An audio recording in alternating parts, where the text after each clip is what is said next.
finally got it done, YouTubers. Got the 383 stroker with the 400 crank.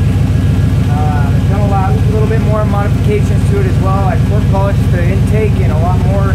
Putting all new suspension, A-arms, upper, new bushings, lower bushings, ball joints, everything. Gonna be completely done. All new sensor, temperature sensors, everything has been complete on this car. Kind of sounds like it's dying out. Got that big, huge RV cam in it.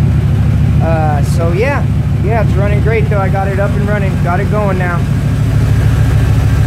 Got the electronic fans, everything.